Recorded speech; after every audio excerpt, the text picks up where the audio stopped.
What's up, guys, and welcome back to the Repster, where movies and entertainment are our reputation.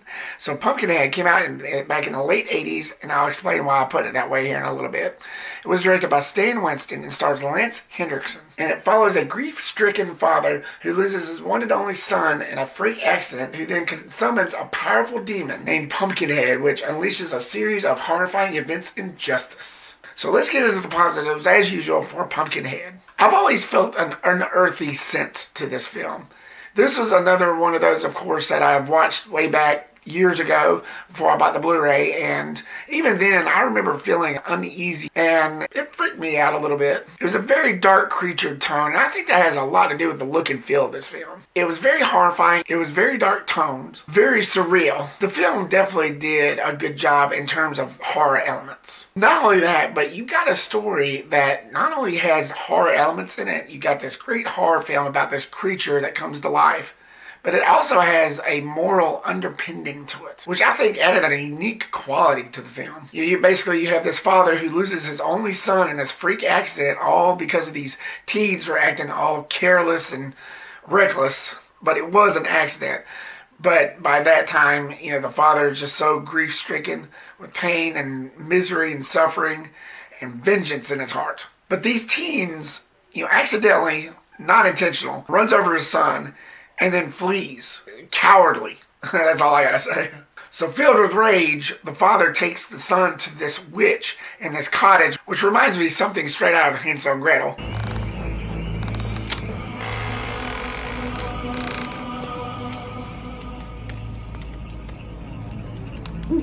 In hopes to resurrect his son. But the witch unfortunately couldn't do that. But what she does do is direct him to this pumpkin patch graveyard where this demon sleeps. So he digs him up, brings him back to the witch, resurrects it, sends out vengeance. Pretty much, and there's your story. It also had sort of a Grimm's fairy tale feel to it as well, if you want to put it that way. And I gotta talk about Pumpkinhead himself. It was very mesmerizing, horrifying, pre-digital age, so nothing CGI. So it looked real. It was all natural.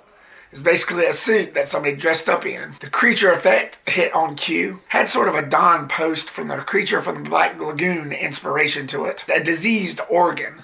Kind of like what an actual disease would look like because it's all slimy and all. Kind of like Alien.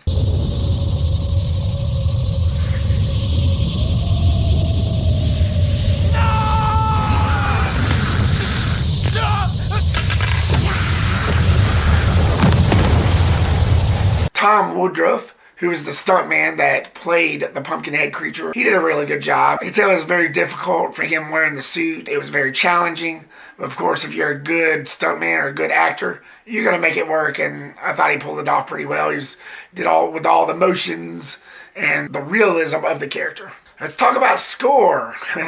The score really helped, especially with the scenes that the Pumpkinhead would actually show up in. As soon as you heard that score, you knew the characters were screwed.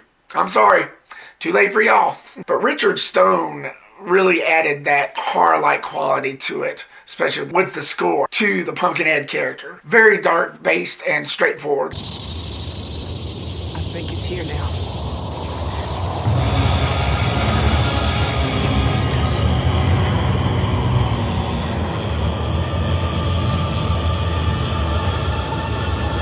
Speaking of characters, the father and son dynamic, the chemistry between those two were very, very good.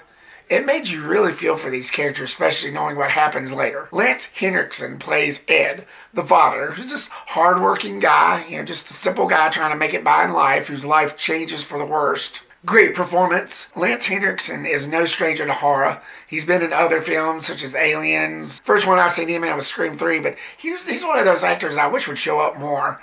And I think he's an underrated actor, and I wish he would show up more, but he did a really good job in this. Yeah, I heard the story that he was reading the script, and at first, he didn't know what to think of it. But there's this one scene in there where his son kind of rises up after he dies. He's in the truck, and his son is covered with covers, before they go get to the witch's cottage. And he rises up, and this is all in his imagination. He rises up, and he says, "What are you doing?" He said that when he read the script and when he got to that part, he freaked out.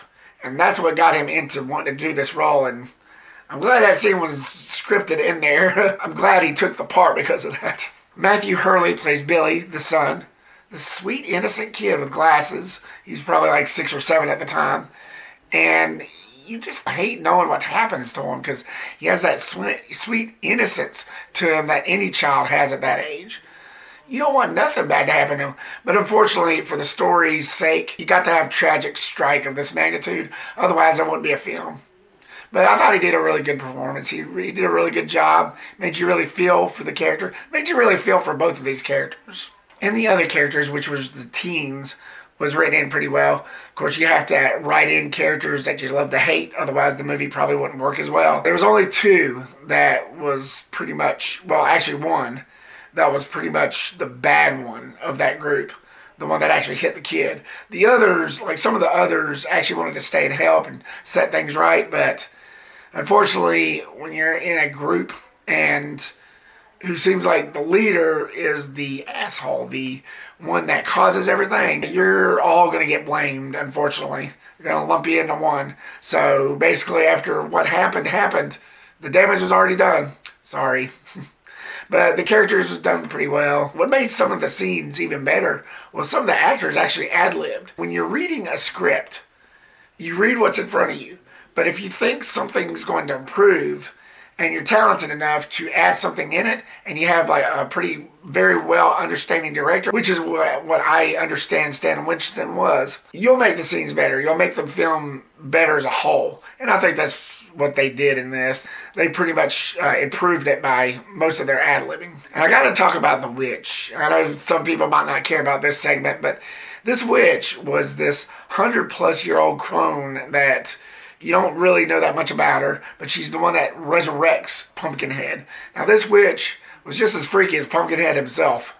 Because the way the makeup effects was done on her, she looked like she was 120 years old, somewhere around there.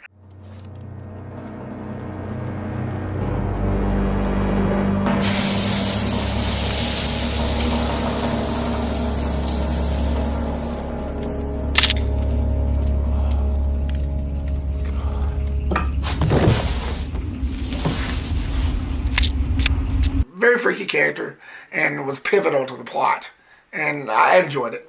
Again, it kind of reminded me of a Hansel and Gretel type scenario, only a father carrying his dead son wanting to do something about it. Stan Winston, who directed this film, did a really good job. This was his directional debut. Unfortunately, this was another talent that we lost, and he passed away, which is very unfortunate, but he did a really good job on this film. He was a true visionary. He is no stranger to horror either. He worked on several other movies as an effects artist. He done like several creature features, designed like the creatures for those films and the makeup effects, sort of like Tom Savini. So he's pretty talented. He was a man of many talents. And in this film, of course, he had his own crew, worked on Pumpkinhead himself. Again, he was no stranger to the horror genre, and I thought he did a really good job. Very talented, great visionary. He pieced this film together pretty well, which brings me to the cuts that almost got cut out completely of this film. Now, remember what I mentioned in My Bloody Valentine? How much they butchered that film with the MPAA? Well, apparently the editors, I don't know about the MPAA, but the editors was trying to pull the same thing on this film. But luckily for the filmmakers, now this is a big win. They actually got like 95% of their cuts back after the editor edited all that out. They were able to actually get all those cuts back. So to that, I say bravo. This is the first film that I actually came across where the filmmakers actually won that battle. And I think because of that, it was paced very well too with the tone.